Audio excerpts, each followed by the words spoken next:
rero niyo umaze kubona ko ibyo urimo n'ibyo ubamo udafite impamvu yo gusobanura impamvu bipfa, udafite uburyo wasobanura impamvu bitarimo bigendana impamvu yabyo, menya ngo ni umuvumo, ni karande, hari ibintu biri hejuru yawe bituma utabasha kwigira imbere. Ariko nusanga bifite impamvu uzamenye ko ari icyaha. Ni icyaha, ni uburangare, ni ukutumva vuba, no kutisanga. Byo usanga hari impamvu uti kandi kanaka burya, ariko nabyo hari imbaraga zibyihishe inyuma.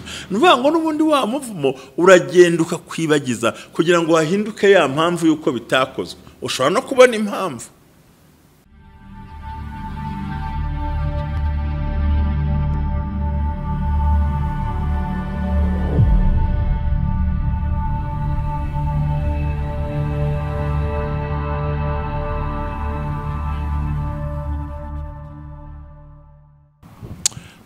Amen, amen, amen, amen, amen, amen.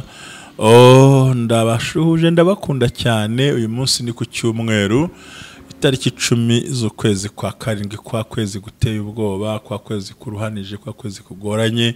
Nagira mbabwire ngo twitegure ko tugiye kujya muri ya masengesho y'imbaraga, ndi gutegura kubitekereza nuko twanabikora. Reka Imana ibampishe mu izina rya Yesu kandi mugubwe neza. Ariko ngo dusoze icyumweru neza, tumara gusoza zangisho twagiye tuganira zose zirimo imivumo na karande byo mu video twagiye tuvuga ku nzozi n'ibindi bitandukanye. Nagira ngo unyemerere wowe uri kumwe nanjye uherereye muri Canada, muri Amerika, uri muri Brazil, wowe uri muri Guatemala, ndakuzi cyane, uri muri bya Caraïbe, ndakwibuka. Reka mvuge no muri Madagascar, Imana iguhe umugisha. Reka nsuze inshuti yanjye ikomeye cyane nziza njya nkunda cyane, yari umurasta akaza guhinduka umukristo. Imana imuhe umugisha mu izina rya Yesu. I Burundi ndabagumbiriye, twihanganisha abantu bose bagiye bagira ibyago.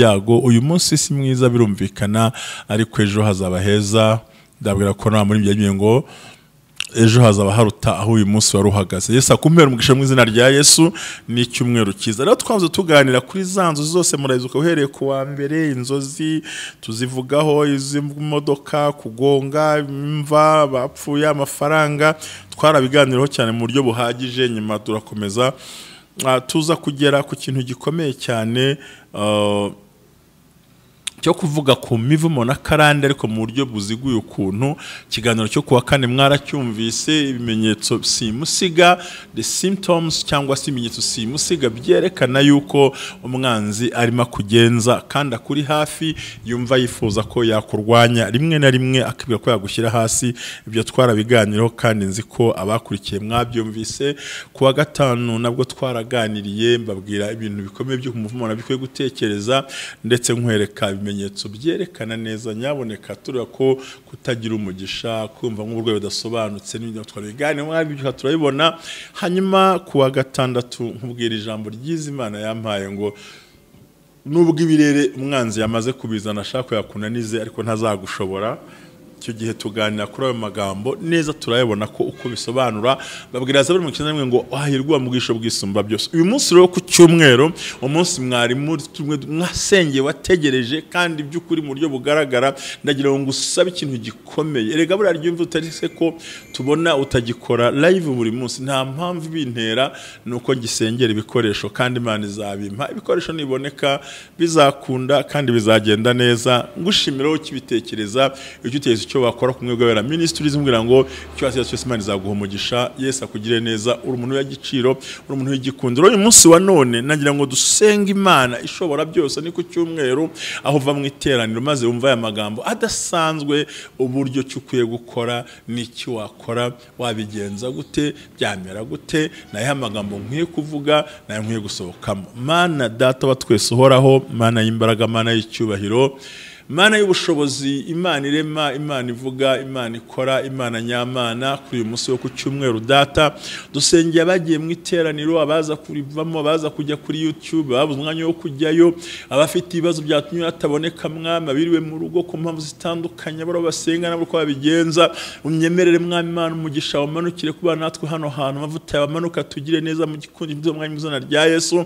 Kandi Yesu wese yakira umugisha, kuko uri Imana ijya utanga umugisha mu buryo bwiza. neza kandi tukuziho kuri Imana ishobora byose, igakora byose, ikarengera bose kandi igatabara bose. Murakoze cyane Mwami, ndagushimiye yuko uri amahoro yacu n'imbaraga zacu kubwa Yesu Kristo Umwami wacu. Amen. Imana ibahe umugisha, Imana ibagire neza cyane. Buriya twaganiye ibintu byinshi. Ese koko umuvumo na karande bivaho? Ni umuti nje gutanga. Mbese umuvumo na karande bivaho? Nicyo kwibaza. Ni ikibazo ukwiye kwicara. Wamenye byinshi, umvye byinshi, nakubwiye inzozi. Turi kwitegura uko twakwinjira mu masengesho y'icyumweru y'imbaraga. Ese koko umuvumo na karande bivaho? Ese bivaho biti? Ntiryari umenya ko byakuvuyeho? Buriya umuhanga wumvise ikiganiro cyo kuwa kane, ibimenyetso byerekana ko hari umwanzi ukuri inyuma. Ni ukuvuga ngo ni ibimenyetso simusiga bikwereka yuko nyine ukurikiwe. Rero iyo utabyibonaho nuko biba byaravuyeho, iyo ubyibonaho nuko biba bigihari. Imana itugirire neza. Bibiliya yaravuze ngo nimumenye ukuri, ukuri niko kuzababatura. Nibiri bisobanura byonyine kuba waramenye ukuri, kuba ukurikirana ukuri, ukuri kuzakubatura. Iyo wamenye ukuri, ukuri kurakubatura. Ni ukuvuga ngo amagambo agaragara mu butumwa bwiza bwa Yesu Kristo uko bwanditswe na Yohana, haravuga ngo muzamenye ukuri, ukuri niko kuzabatura. Nimumenye ukuri. Ubundi kenshi ukuri ni Kristo Yesu, ariko ukuri kaba ni ijambo ry'Imana. Iyo umenye rero ukuri, ugahagarara mu kuri, ukicara mu kuri, ugasobanukirwa, byanga byakunda urabaturwa. Byanga byakunda urabaturwa. Pekao dorama sendelebo fele play. Biravuze ngo bamenye ukuri gute batarigishijwe? Bakwigishwa gute ntababwirije? Babwiza gute batarahamagawe? No kuvuga ngo hariho ibintu mu kutamenya ku mwana w'umuntu abamo, noneho akaba adasobanukiwe ibintu. Mwibuke ikiganiro cyo kuwa gatandatu, narakubwiye ngo niba ibyo wibonaho ntaho bitandukaniye n'ibyo ubona ku banywa urumogi n'abasinzi n'abasambanyi n'abajura, ba bantu bategera Imana ngo basenga Imana, ukisanga ibyo wibonaho n'ibyo urimo wirebaho bisa n'ibyo bafite. Holamikote. Ukibona ibyo urimo wibonaho iribyo wirebaho ntaho bitandukaniye n'ibyo abandi, still uri under curse. But in the name of Jesus, by force, by fire, bikuveho mu izina rya Yesu. No kuvuga ngo none se muzamenya gute mutarigishijwe? Rero biriya tubwira twajamwe muri Yohana, twumvise bwa Yesu Kristo kwanditse na Yohana ibice 8:2 nabwiye ngo nimumenye ukuri, ukuri niko kuzababatura. Nuvuga ngo hari ukutamenya ukuri. Ushobora kwakira Kristo ariko utafite ukuri kumenya bino bintu. Ibi ni ibirere byahishwa abantu, nyamara abatubwirije barabizi, bazi nibyo bakora. Rero ntabwo wapfa kumenya ngo ndavanwaho n'irya. Nuvuga ngo kugira ngo umenye ko karande yakuvuyeho, reba ibimenyetso nakubwiye birenga 20 na kuwa kane n'amagambo nasubiyemo. Biva rero mu gihe ukibibona nuko bitarahinduka, ariko ni ukuri kutubatura. Ukuri niko kuzatubatura. Ukuri nuko wigishijwe, ukuri ukuri nuko wamenye, ukuri nuko uhagazeho, ukuri ni ibintu urimo ukora kandi wumva ko ukeneye guhagararaho. Imana y'amahoro ikumpera umugisha aho herereye hose. Panza wibaze bino bintu. Igihe bikikuriho, igihe bikikubaho, igihe bikugendaho, urakurikiwe, ntiworohewe kandi wagombye kwitabara.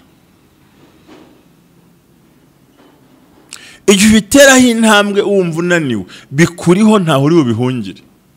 Ibyago n'amakuba biracyari muri bwa buryo. Rero umunsi nagira ngo duse nk'abasoza, wabikira gute utaramenye ukuri? Ese wamenye ukuri gute utarigishijwe? Ese wakugishwa gute udashaka no kubyumva? Ese koko uzabigenza gute? Ibyo byose ukwiye kubisobanukirwa. Buriya ikintu cy'ingirakamaro mu kubaho k'umwana w'umuntu,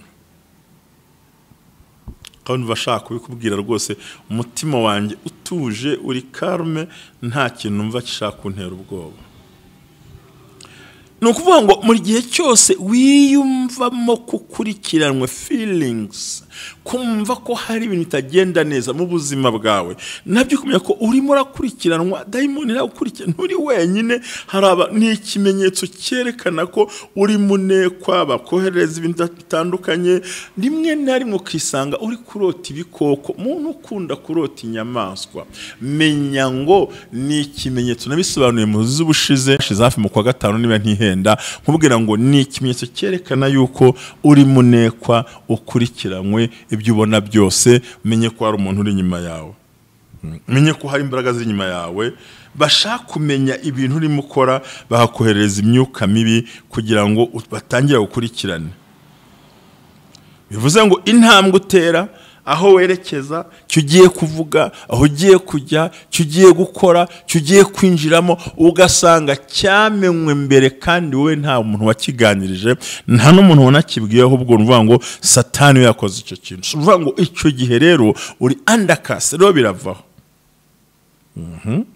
Igihe cyose umaze kubona biravuze byose, uhita uvuga uti, ugasoti okay, ndabyemeye, noneho ni ikimenyetso cy'uko ndi munsi y'umuvumo, muri hejuru kandi ndi hejuru. Niyo mpamvu ntabasha gucyongira, ndetse ndi under attack, ufite ibitero bikuzengurutseho. Ndetse ikindi cya kabiri, yuko ugiye gushyirwa hasi mu gihe cyo kwakira za mbaraga, ndetse no gutangira gutera imbere kugira ngo wegere aho Imana ishaka kugera, kugira ngo uhinduke.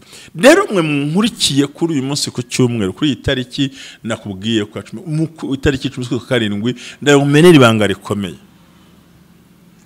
Ibi bintu birashoboka. Ni ukuvuga ngo buri gihe iyo umaze kubona yuko hari ibimenyetso bitandukanye nakubwiye mbere ukabyibonaho, umenya ko uri munsi y'umuvumo. Kabiri, muri karande. Gatatu, ukamenya ko uri under attack, uri munsi y'ibitero bikomeye. Kandi ukamenya neza yuko utuye n'umuvumo cyangwa siwo. Hari igihe ushobora gusanga ari attack zavuye ku byaha byawe. Ushobora no gusanga ari attack kuko ari ishuri Imana iguhaye, ariko bitarimo umuvumo na karande. Umuvumo na karande wisanga ibibazo bije udafite impamvu yo kwibaza, kimwe nakubwiye kuwa gatanu. Kuwa gatatu n'ubyibuka. Icyo nita inexplicable illness. Ntumva impamvu byabayo, ukumva nta bisobanuro ufite, ukibaza ibintu bibura gute, bipfira he, ukumva nta mpamvu yo gusobanura. Igihe cyose bikuzaho bigutunguye, kuvuga ngo all of us sudden things began to change negatively without any reasons. So uvuga ngo nta mpamvu nimwe bibonamo, ntafite kubisobanura, warakoze uraruha, waragize byose biranga, ukibaza why ibintu kuki. Ibi rero niho byerekana ko harimo umuvumo naka. Ugomba kubanza ukidentifia, ukabisobanukirwa, ukabimenya, wamara kubimenya ugasobanukirwa impamvu yabyo. ni ukuvuga ngo mu gihe cyose deni imaze kubibona ukavuga utari ko maze kubireba uyu si umuvumo cyangwa niwe mu gihe bitari umuvumo ntibe na karande niki akenshi n'ingaruka z'icyaha kuba utarakoreye ibintu mu gihe kuba warakoreye mu buswa kuba warakoze utararebye neza ukavuga uti no iyi ntabwo ari I am not undercast sindi muri ntabwo mbaho muri undercast icyakabiri sindi munsi y'umuvumo sindi munsi ya karande sinkoreshwa nta muntu nkurikirana nta muntu ungenzura nta mwuka mubungenzura ahubwo ni ibi bintu nagize ubwenge buke nakoze ibyaha se Imana yarantereranye ukabasha gusobanukirwa ngo no this is not curse. This is not generation curses. This is a sin or other things because of you. Because of you. Or because of me.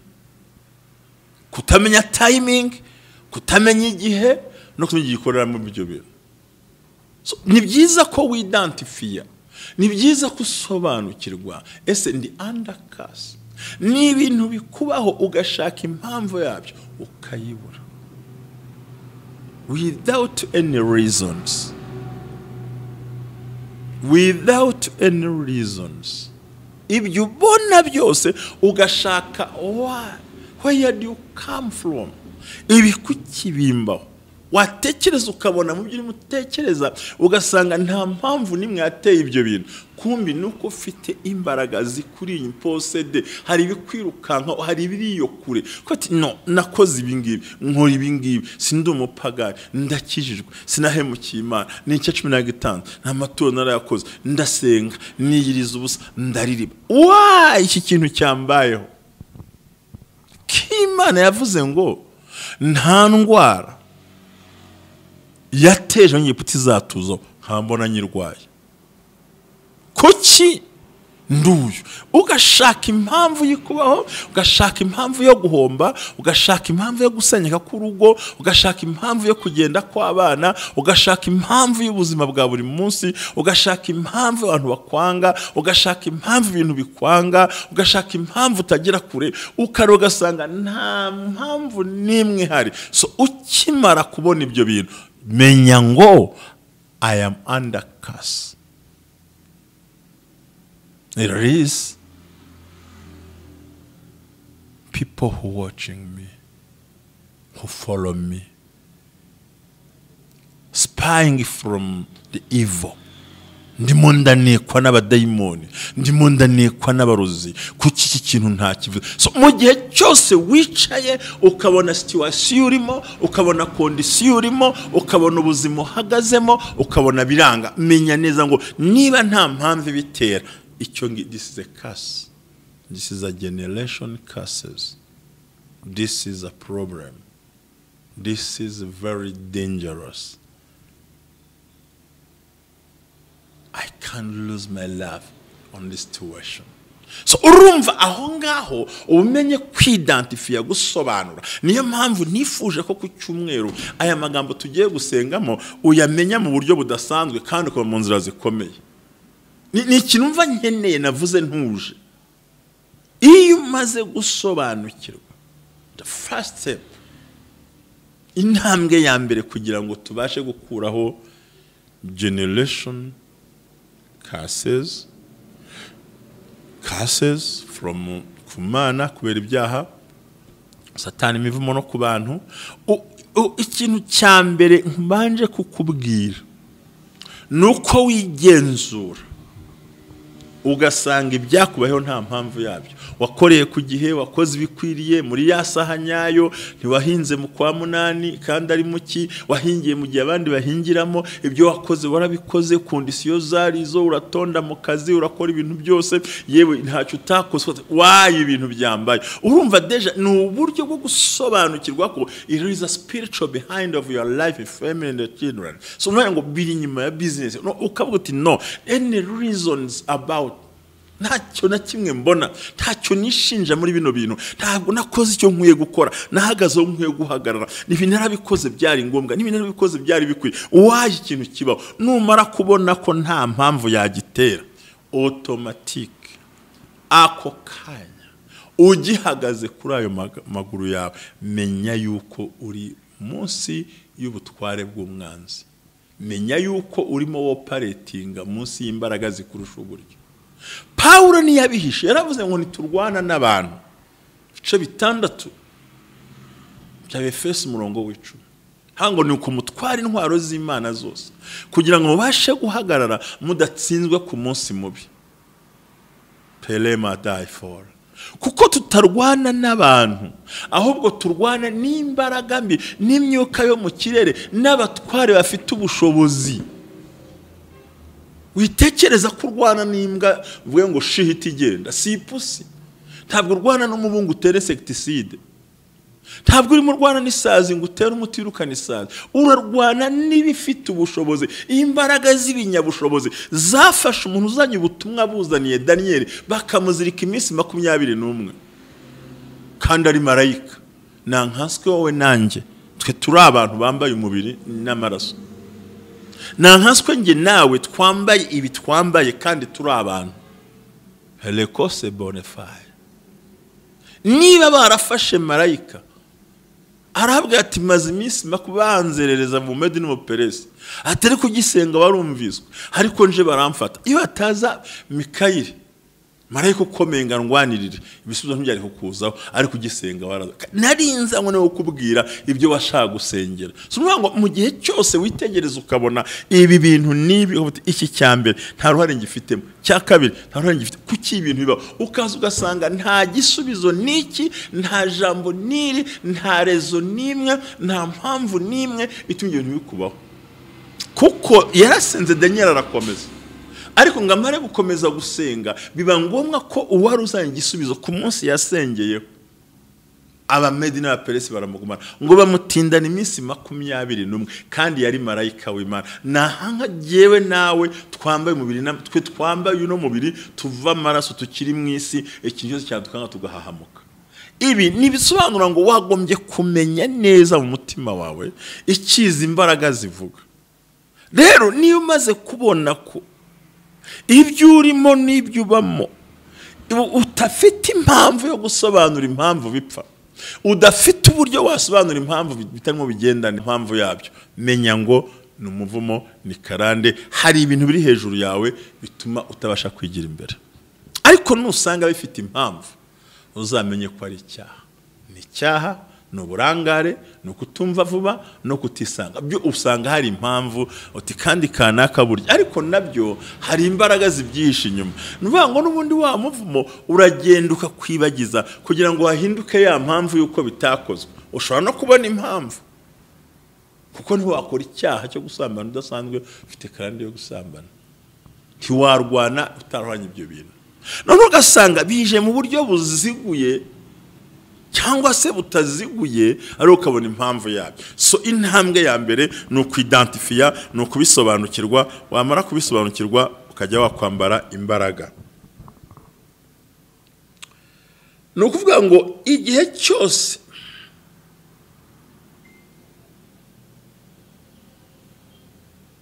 umaze kubibona, umaze kubyitegereza, it is only your fear that I will be freed to negatively. Here's how the break has barabikwere. Igihe cyose wumva afite bwa bwoba kandi ugasanga ibintu bije mu buryo buri negative, wizeraga ibintu buri positive. Ahantu negative ikenerwa ni kuri sida, ni ku burwayi n'ibindi bibazo, ariko bigomba kubaza ari positive. Twagombye kuba turi mu buryo muri position yo kongeraho apani yo gukuraho no kuvanaho. Amahoro y'Imana bane nawe. Icyambere, kugira ngo utangire gusenyera ibihome, irukana ikitwa ubwoba mu buzima bwawe. Hunga ubwoba. Hunga ubwoba. Amaze gusobanukirwa umutima witwa ubwoba wukureho, ahubwo muri wowe wumve ngo birashoboka, ndabizi neza yuko mbasha kugira imbaraga zo gusenya uyu muvumo na karande n'umuzenguruko w'umuryango.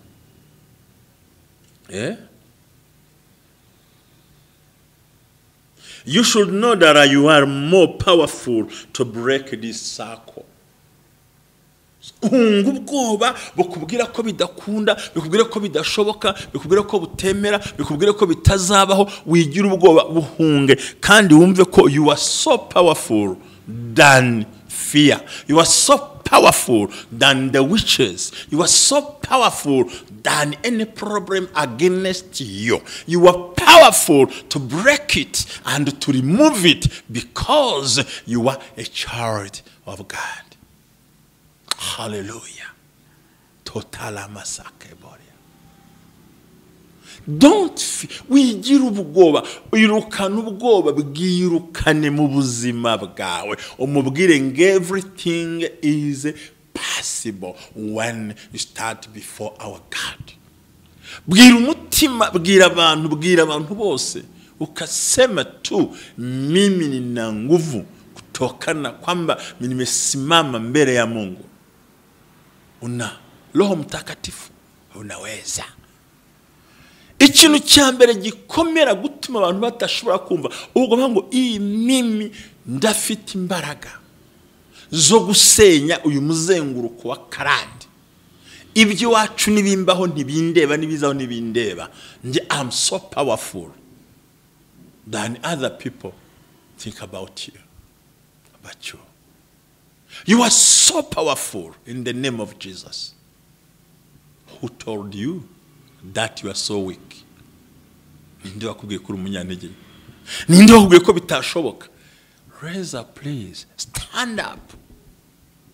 Stand. Irukane ubwoba mu mutima wawe bukubwira ngo ninkore birakunda, bavuze ibitambo sinabishobora, biriya n'abateka mutwe, n'amagambo y'abantu, biriya nibibaho niki, dore ko mufite nabandi babisenya ariko bacimba bakanabibaka kandi batanabibabwiye. Kuko kamere y'abanyarwanda n'abarundi, abantu tuvuga ikinyarwanda ngira ngo sinzi icyo dukozemo, usanga buri gihe atakubwira icyiza yamaze kubona ahubwo yareka kugira ngo azakuruteho umusabiriza. So you are so powerful than your problems. You are so powerful than curses and general curses. You are so powerful than your neighbors. You are so powerful than poverty. You are so powerful than illness. Why? Wagira ubwoba mu mutima wawe. Uri umunyembaraga kuruta abo muturanye. Uri umunyembaraga kuruta abo mubana. Iyumvemo imbaraga, iyumvemo gukomera, iyumvemo gutabarwa, umva kugiye kubikemura, umva kugiye kubigenza neza, umva kugiye gutabarwa, umva kugiye. You are so powerful than anything in your life. You are so powerful than your problems, than your troubles, than your illness, than you are homeless, than you are jobless. You are so powerful according to the Bible, the word of God with you. Yesu yaravuze ngo amagambo yanjye naba murimo, namwe mukaba muri nge, musabe icyo mushaka cyose muzagihabwa. So urumva ijambo ry'Imana rikubemo, nawe nurangiza uribemo, ni reciproque, ni ibintu bibiri bihura. Kumva ko ijambo ry'Imana rikurimo nawe ukaburirimo. So bivuze ngo you are so powerful. Ufite imbaraga zidasanzwe zo kudatinya, witinya abarozi, witinya wicezi, witinya abapfumu, witinya ikintu cyose, witinya ahubwo hunga ubwoba bwirukane, maze uririmbe kandi ubibyine, ubikora indirimbo, ubihimbemo indirimbo, ubizengurukemo, binezererwemo, biririmbiremo, uvuge ngo you should know that you should know that you are more powerful to break this circle. Hallelujah. That's your first step. To break it and to remove it in the name of Jesus. Ni intambwe ya mbere yo kubasha gutangira gusenya, kurimbura, gukubita no kuvanira circle. You are more powerful than anything in your life. Thank you so much. Hallelujah. Uri umunyembaraga kuruta ibikuriho niba wizera Kristo. Icya kabiri kandi cy'imbaraga, iba umunyamasengesho ukomeye. umunyamasengesho. To engage in a serious prayers. Kubura umuntu mva ngo niyemeje gusenga. Kwiyemeza gusenga si ukujya kanyarira ku kinzanye gabanya ifiriti kujya kuri mu musozi wa runaka n'ahandi bajya nabyo kuhajya ni byiza, ahubwo icyambere kwiyangaje nukusenga uyizera Imana. Bango ngiye kubwira Imana ishobora ibintu byose kandi Imana igiye kubikora. No kuvuga ngo prayer conquers everything.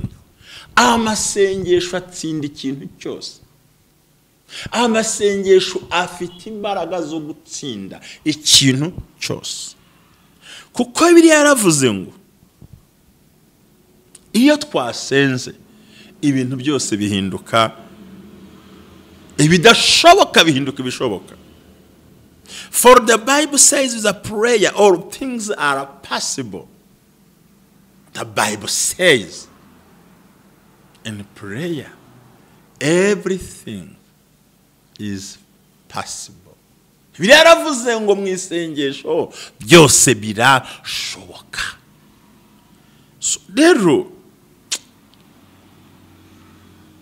iki kintu ngomba mu masengesho birashoboka, mu masengesho biremera, mu masengesho birakunda, mu masengesho bica, mu masengesho birakunda. Bazajye basengera usenge, baraguza usenge, baterekera usenge, bakurwanya usenge, bakuvuga usenge, bagusakuriza usenge, baguhiga usenge, ikintu cyose ukibayidinge mu isengesho. This is the third steps for breaking curses and general curses in your life. Iyo ni intambwe ya kabiri y'imbaraga kandi ikomeye yo kugira ngo ubashe gukuraho ibyo bintu. Ninde wagutera ubwoba? Biriya yaravuze ngo ubwo Uwiteka ari mu ruhande rwacu umubisha wacu ninde? Uwiteka ari mu ruhande rwawe. Ninde wagukanga? Ninde waguhagurukira? Ninde wagutera ubwoba? So kuri kino cyumweru ku itariki 10 ndashaka kubita isako yose ukayisenya kubwa Yesu Kristo umwami wacu. In a prayer gusenga bikingura ijuru, gusenga bihagarika imbaraga mbi, gusenga bituzanira ibyiringiro, gusenga bisenya ibihome. You should know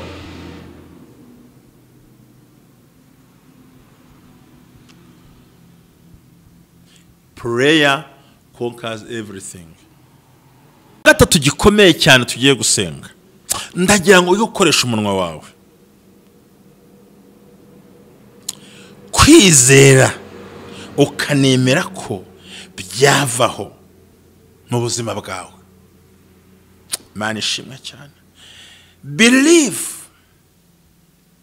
that the curses are broken and move in your life immediately. Nuko nari nkubwiye ikintu cya gatatu nukubanza kubyizera.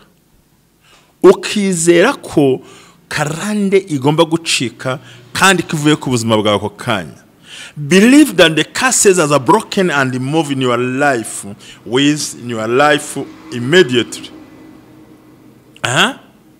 Forget about it. Byibagirwe yuko bigihari, byibagirwe. Wabikubise wamaze kubyizera ko bicitse, wabikubise byibagirwe. Forget it. Byibagirwe. It's done. Byakoretse kuko wamaze kubyizera. Kandi umara kubyizera gutyo umaze kumenya ko byamaze kuneza gutyo. Ikindi umenye ngo from now ndatekanye kandi ndarinzwe. Hallelujah. Nukuvuga ngo ugomba kubyizera, ukabyizera muri wowe imbere umutima wawe. Just believe that curses broken and move with your life. Forget about it and then it's done. And from now you are safe and protected in the name of Jesus. Nuvango uhereye umwanya urabohotse, ukuweho, uratabawe, urarengewe, ugize umutekano, uri safe and uri protected. Icyakane utagomba kwibagirwa, akanwa kawe ugomba kuvanaho ibyo bakuvuzeho. Ivumure nawe ubwo warabishoboye. Gatanu hamagara umushumba agusengere. Gatandatu ntukibagirwe gutamba igitambo kuko abagutanze nabo barabikoze. Ibyo wamaze kubikora. Ngiye impamvu yo gusenya ni ku cyumweru. Imana iguhe umugisha, Imana ikugire neza, Imana igutabare. Believe it. Ko kasi yavaho kandi forget it, byibagirwe kuko byamaze gukoreka. Uvuga ngo now ndi safe and protected, I'm safe and protected, urinzwe n'imbaraga z'umushobozi bw'Imana. Ibindi byose ubikore mu izina rya Yesu. Imana ibaho umugisha, turabakunda cyane. Ni ku bumwe bw'abera ministries aho imbaraga zijya zigaragara z'umwuka wera, maze tugakandagira amateka tukayasyonyora tukayaribata tukayavuma tukayigizayo, amavuta akaza ku buzima bwa. Ibyo byose nkubwiye ni uburyo ubasha guhagarika icyo kintu kandi kikavaho. Believe it, yuko usenye karande kandi ubyibagirwe mu buzima bwawe kivuyeho. Gatatu birakoretse kandi uvuge ngo I am safe and protected, ndarinzwe kandi ndatekanye bw'amaraso ya Kristo. Imana ibaho umugisha. Shalom shalom, mugire icyumweru cyiza, mutabarwe muri mwe, muhamagare nimero nizo mwe dusenga Imana. Murakoze cyane, data twese abagire neza. Bye bye, shalom. Ubumwe bw'abera ministries, amavuta akandagira amateka, ubuzima bugahinduka. Mwiyerekwa ry'umushumba Rivera Ntambabazi Jean Baptista, ubwo yasengaga Imana yamuhishuriye abantu benshi batsikamiye n'amateka mabi, imuha amavuta ngo gendo uyasuke kuri bariya, ubuzima buhinduke. Amavuta akandagira amateka, ubuzima bugahinduka. Amavuta akandagira amateka, utera umuhati mu rubibi, amateka nayo agashyiraho imbago. Gubyara umwana wamubyarira mu mateka ukamita mbarimo mbaye. Mfite amateka yo kubumba amategura, mbumbira umudugudu tutuyemo. Amatekura yazira kandi nta kintu utakoze. Amateka arakanyagwa. Bambaza ngo ari kubundi ukora iki? Ndi umunama. Amavuta akandagira amateka, nshaka kumva amateka. N'ibintu umuntu yamenye. Amavuta akuraho amateka twanyuzemo. Ndafashijwe we! Amavuta akandagira amateka. Afite amavuta bamukoraho bakanyerera, ibintu byose biranyerera. Mavuta wihangane, hari ibyo umuntu aba yibuka. Amavuta akandagira amateka yo kwasonanyo, kubera ko amavuta y'Imana kuriho yakandagiye amateka. Ayo ni amavuta atsikamira amateka. Yes.